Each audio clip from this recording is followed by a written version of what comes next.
Manusia tidak pernah bisa memilih dilahirkan di mana, dari keluarga apa, suku dan bangsa apa, termasuk jalan hidupnya, karena semua itu adalah takdir ilahi.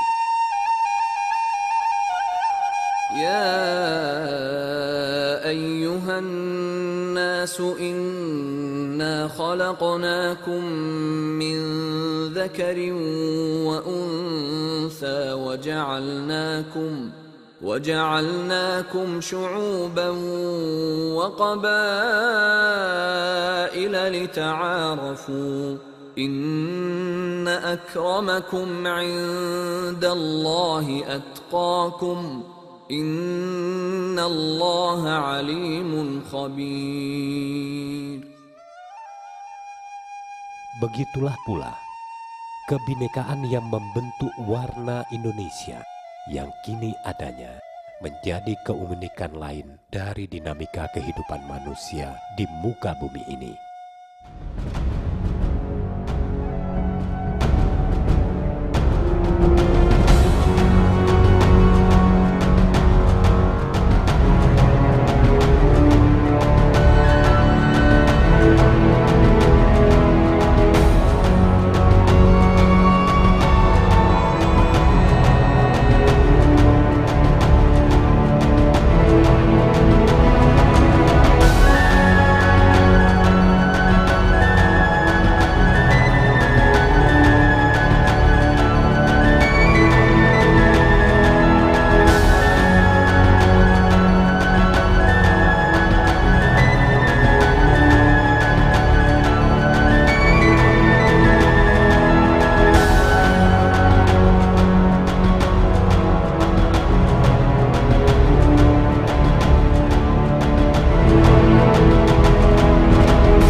Keberagaman agama, suku, etnis, bahasa dan budaya yang tumbuh dan membaur di persada Indonesia sebenarnya anugerah dan rahmat ilahi.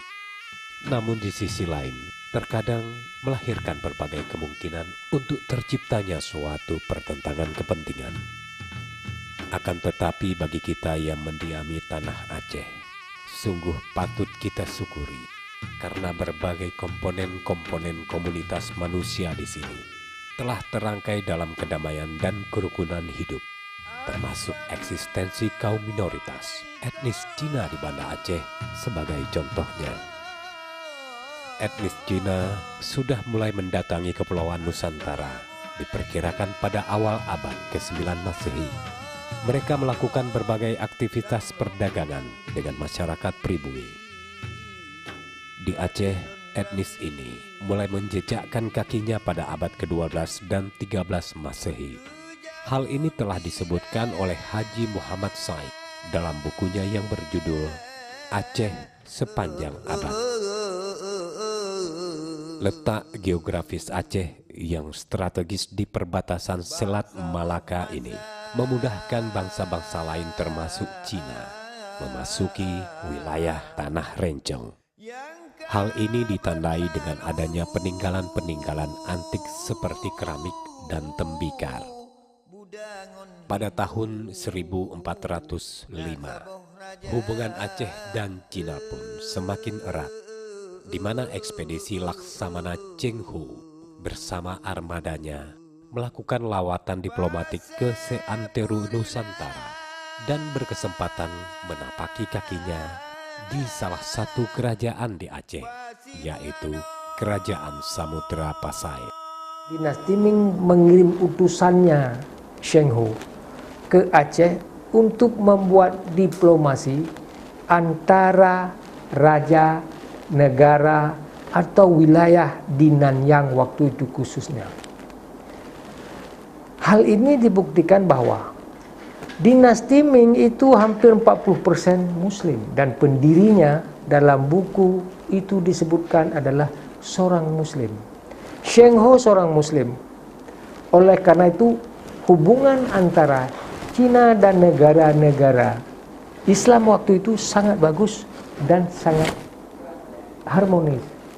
Setelah Shenghu datang kemari memberikan lonceng cakra dunia sebagai simbol persahabatan, simbol harmonisasi, simbol komunikasi, dan simbol budaya antar kedua negara.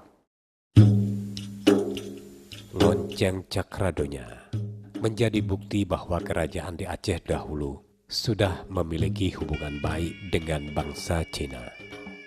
Sebuah buku bertajuk Etnis Cina Perantauan di Aceh menyebutkan bahwa pada tahun 1875 terjadi kekacauan politik dan pengangguran di Tiongkok. Peristiwa tersebut menyebabkan banyak orang-orang Cina berhijrah ke Nanyang yang merupakan sebutan untuk wilayah di selatan Tiongkok, dan salah satu wilayah yang didatangi adalah Aceh. Berbagai pembangunan dilakukan oleh orang-orang Cina tersebut atas perintah Belanda. Mereka membangun infrastruktur seperti jalan dan gedung. Walaupun diperkerjakan sebagai buruh oleh Belanda, etnis Cina ini mampu menguasai pasar perdagangan. Hal ini dikarenakan oleh profesionalisme atau ketekunan mereka di dalam berbagai bidang. Hingga kini, lintas dagang yang dilakukan oleh kalangan minoritas ini menjadi salah satu faktor penting bagi pembangunan perekonomian di Banda Aceh. Kehadiran etnis Cina ini tentu membuka jalan untuk terjadinya kontak budaya antara budaya Aceh dan Cina, baik dalam perdagangan, pendidikan, bahkan juga dalam hal perkawinan. Namun etnis Cina yang melakukan perkawinan silang tersebut telah memeluk Islam sebelum melangsungkan pernikahannya dengan masyarakat pribumi. Aceh dikenal dengan serambi Mekah. Nafas Islam begitu menyatu dalam adat budaya masyarakat Aceh, sehingga aktivitas budaya kerap berazaskan Islam. Ditambah lagi dengan penetapan kota Banda Aceh sebagai kota madani yang berlandaskan syariat Islam. Kota Banda Aceh itu, kalau mungkin orang luar menganggap bahwa Aceh sudah eksklusif, di mana Aceh dengan berlaku syariat Islam maka menakutkan bagi non-muslim. Sebenarnya itu tidak benar, karena undang-undang atau syariat Islam itu diberlakukan untuk orang Islam. Mereka yang non-muslim hanya diminta menghargai. Meskipun demikian, kondisi ini tidak membuat etnis Cina yang masih menetap di Banda Aceh terusik. Mereka tetap bisa hidup berdampingan dengan warga pribumi. Penayung adalah salah satu bukti keharmonisan antara etnis Cina dan pribumi di Banda Aceh. Ini merupakan wilayah terkonsentrasinya etnis Cina sejak masa kolonial Belanda. Dan hingga kini, eksistensi masyarakat ini masih dapat ditemukan. Bukti solidaritas antara etnis Cina dan Aceh tampak pada berbagai kegiatan sosial dan budaya yang diselenggarakan oleh Yayasan Hakka Aceh. Saya pribadi dengan sebagai ketua Hakka ini, saya sudah menggiring Hakka ini sedikit keluar dari ranahnya yang sebenarnya lebih kepada sosial, seni budaya segala macam. Dan saya berbicara masalah toleransi dan keberagaman. Itu supaya keluar dari ranahnya Hakka. Namun saya merasa itu penting. Yap Tiam Hin adalah seorang penegak HAM keturunan Tionghoa yang lahir di Kutaraja Aceh. Ia selalu membela kaum yang membutuhkan keadilan. Karena rasa solidaritas dan pengabdian tersebut, namanya diabadikan sebagai nama sebuah penghargaan bagi orang-orang yang berjasa dalam penegakan hak azazi manusia di Indonesia. Mengingat ikatan sejarah yang kuat antara Aceh dan Cina sejak dulu hingga sekarang, dibentuklah sebuah organisasi berupa Persaudaraan Aceh Tionghoa yang diketuai oleh Muhammad Amin. Organisasi ini menjembatani hubungan baik antara etnis Aceh dan Cina di Aceh. Tujuan dari persaudaraan Aceh Tionghoa, kita ingin membangkitkan kembali hubungan yang pernah ada antara orang-orang Tionghoa dengan orang Aceh, karena hubungan tersebut sudah terjalin lama, bahkan ratusan tahun yang lalu hubungan tersebut sudah terbina. Itu bisa dibuktikan dengan adanya lonceng Cakradonya yang diberikan oleh Laksamana Cheng Ho kepada Kerajaan Samudra Pasai. Bahkan jauh sebelum itu mungkin hubungan antara orang-orang Tionghoa dengan Aceh sudah terjalin ya. Karena penetrasi budaya antara orang Tionghoa dengan Aceh itu sangat kuat. Sejarah telah mengikat hubungan dua bangsa yang berbeda dalam sebuah kesatuan.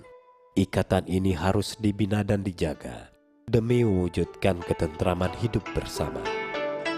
Harapan saya sebagai Ketua Persaudaraan Aceh Tionghoa kepada seluruh masyarakat Aceh, hubungan yang sudah terjalin ini bagaimana cara kita pertahankan, jangan sampai hubungan ini goyah. Kalau perlu kita tingkatkan hubungan ini, karena dalam agama kita ini bagian dari kewajiban kita sebagai Muslim untuk menjaga mereka juga. Jangan sampai pengaruh-pengaruh negatif dari luar, ada gejolak-gejolak politik dari luar mempengaruhi keberagaman kita, persaudaraan kita ini.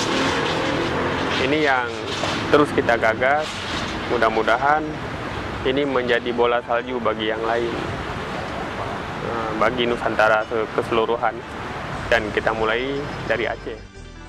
Ya, kita berharap bahwa Indonesia itu adalah saudara kita juga, itu merupakan bahagian dari Banda Aceh, di mana kita harus terus saling bahu-membahu untuk membangun kota Banda Aceh yang kita cintai ini. Keberagaman di Aceh saat ini berlangsung harmonis. Untuk masa akan datang, jagalah keberagaman ini. Lihatlah keberagaman ini secara mendalam tanpa melihat dan kaitkan dengan politik.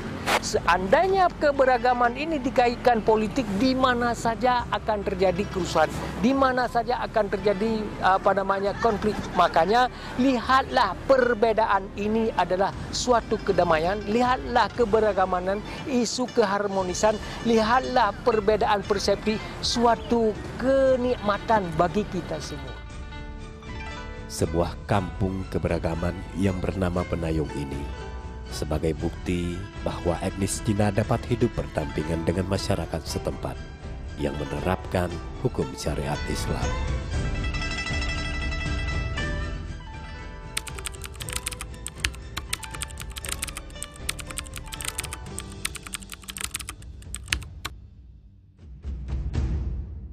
Perbedaan nilai-nilai hidup yang dianut antara komunitas bukan untuk dipertentangkan, selama terjaganya saling menghargai dan memahami. Sejak masa lampau, mereka telah datang tergiring oleh sebab tujuan memenuhi hajat hidup.